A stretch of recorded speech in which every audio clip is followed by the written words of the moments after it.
Stage 7, Phase 1. Connect the two drum sections together and then place the engraved drum plate on top. Orient it so that the set screw and the central column support faces towards you.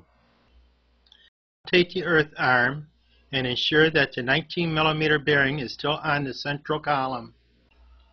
Place a plastic washer on the central column and the large brass washer.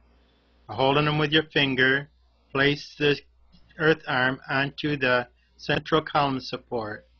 Make sure that the gears mesh and tighten it down with the set screw in the column support.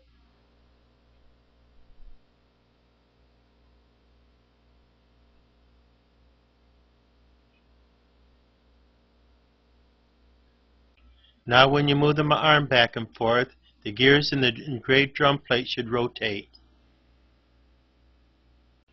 This step requires you to install the central shaft so that a certain amount of it extends below the engraved plate.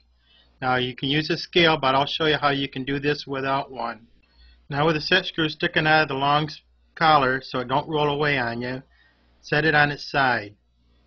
Take the blade end of the shaft and place the 20-tooth gear onto the end of the shaft with the teeth facing towards the blade end. Now place the central shaft upright on the surface of the table and let the 20-tooth gear drop down against this long collar and tighten the gear on the central shaft with a set screw. The instructions say that 12mm of shaft should be sticking out beyond the gear. As you can see in the close-up, this is indeed what I have achieved. Take the long brass collar and place it over the other end of the central shaft and slide it down against the gear and tighten it on securely to the central shaft. This collar ensures that the proper amount of shaft extends below the engraved plate so that it properly engages with the drive motor. Now stick the central shaft up through the bearings in the central column. Make sure the teeth of the gear mesh together and that the long collar is firmly up against the bearing. These gears drive most of the model, so they should line up perfectly. If not, you're going to need to take the 20-tooth gear off and turn it around. Make sure that the long collar is up against the bearing and line up the 20-tooth gear so that it meshes exactly in line with the larger gear. This does not alter the length of the shaft extending below the engraved plate that goes into the drive shaft of the motor drive.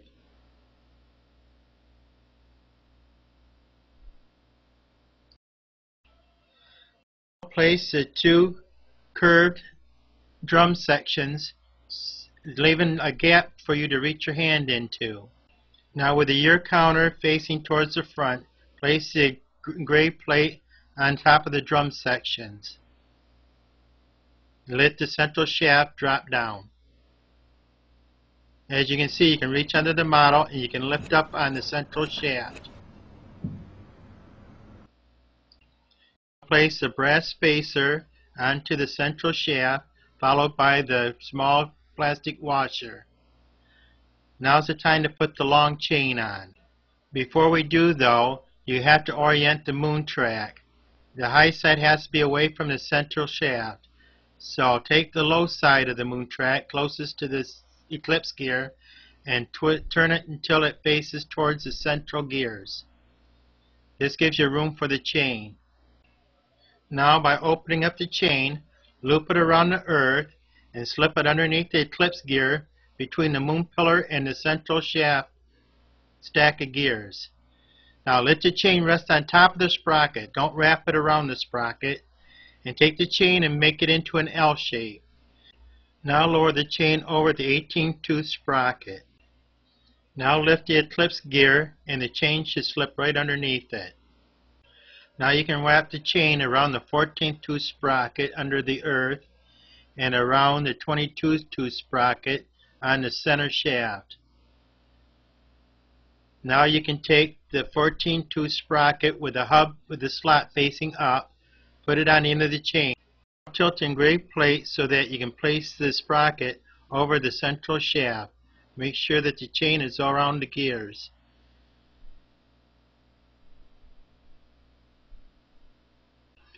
Phase 2, place the locking spacer on the central shaft so it locks with the 14-tooth sprocket.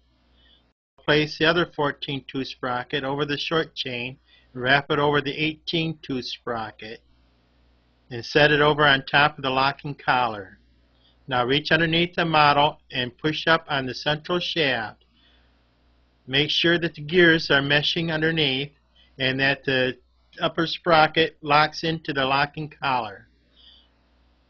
Take in an Allen wrench, lock the set screw on the locking spacer onto the central shaft. You have now completed assembling the two chains on their sprockets.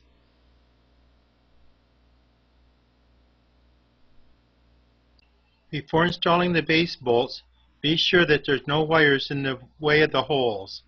What I did was tuck one of the wires up and underneath the motor. This will keep the wire out of the way and it won't get pinched.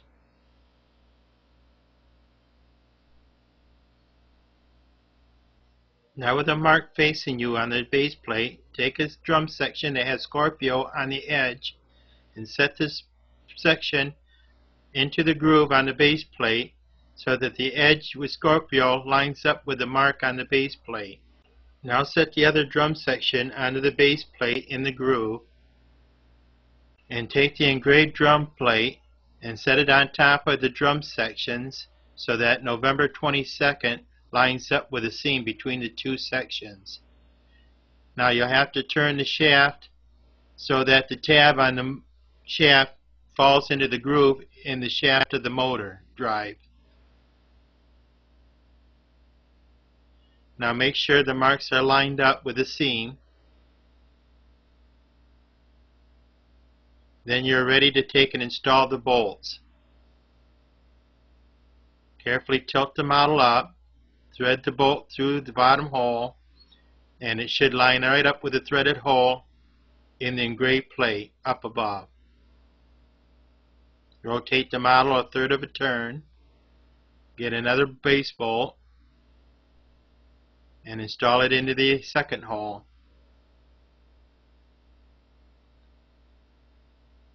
If you use a short Allen wrench, you won't have to tip the model as far as you would with a long Allen wrench. Now insert the final bolt, making sure the plates are tight together against the drum sections, and insert the third bolt. Now with all three bolts in, you can tighten them down securely. Now install the date pointer. It is easier to do this before putting the gear for the sun on, as it says in the written instructions.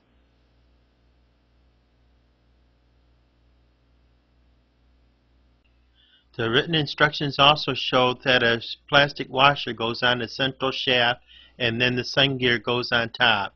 But if you do this, you can see that the teeth do not line up quite right with its mating gear.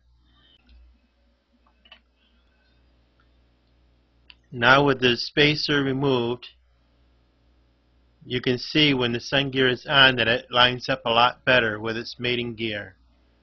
This completes stage 7 of the assembly of the Earth, Moon, and Sun orbiter.